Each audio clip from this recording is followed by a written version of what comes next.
Les écrits sacrés ne sont pas rédigés dans le but de satisfaire la curiosité, mais uniquement pour gagner les hommes à les ramener à Dieu. En voici un exemple dans l'histoire de Job. Quelques mots suffisent pour nous initier à sa situation, pour nous introduire dans son cercle familial et nous dire ses richesses. Puis, aussitôt, nous voici transportés dans une époque tragique de sa vie, ce qui doit servir à l'enseignement des enfants de Dieu dans tous les âges, longtemps après la disparition du patriarche de la scène de ce monde. Au moment où il est comme jeté dans la fournaise de l'épreuve, il est écrit de Job qu'il était intègre et droit. Et Dieu, citant son serviteur Job dans l'Assemblée des saints, emploie ces mêmes qualificatifs. Le récit montre que sa perfection, son intégrité, consistait en un cœur complètement donné à Dieu, un cœur sincère, loyal, parfait et droit. Il ne servait pas de maître, Dieu est lui-même. Il craignait Dieu et se détournait du mal. La crainte du Seigneur, ou intelligence, c'est un sentiment divin de sa volonté. 1 Jean 5,20. Une connaissance intuitive de cette volonté qui jaillit d'une marche persévérante avec Dieu et qui conduit à se détourner du mal.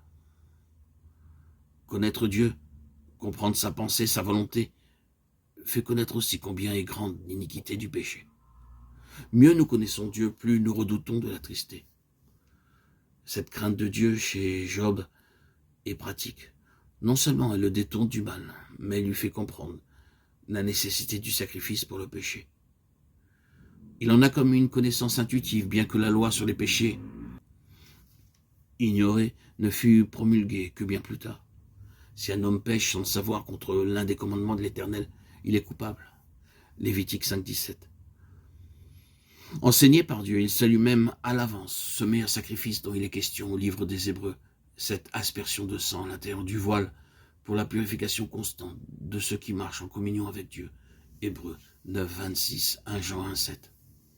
Dans la crainte qu'il avait d'aucun péché entre lui et le Dieu saint, Job se levait de bonne heure pour offrir des sacrifices en faveur de ses enfants, de peur que, dans leur jour de festin, ils eussent oublié la présence de Dieu et que quelques pensées mauvaises, quelques blasphèmes eussent effleuré leur cœur. Le patriarche comprenait donc qu'un sacrifice était nécessaire pour la rémission des péchés, même pour l'oubli momentané de la présence de Dieu. Le fait qu'il offrait continuellement des holocaustes montre que sa crainte de Dieu n'était pas spasmodique et seulement au jour d'épreuve, mais elle était un principe profondément enraciné dans sa vie, principe qui réglait ses actions. Au cours de notre étude et des prochains audios que je vais vous publier, nous verrons d'autres traits du caractère de Job. Mais le Saint-Esprit qui inspira ce récit met l'accent dès le début sur le secret de sa piété, la crainte de Dieu. Il faut que cette crainte de Dieu, cette intégrité de cœur et de vie soit reconnue par les enfants de Dieu, s'ils veulent comprendre la signification de l'épreuve qui atteignit Job. Ainsi, pendant les semaines à venir, je me proposerai de vous rapporter les commentaires nombreux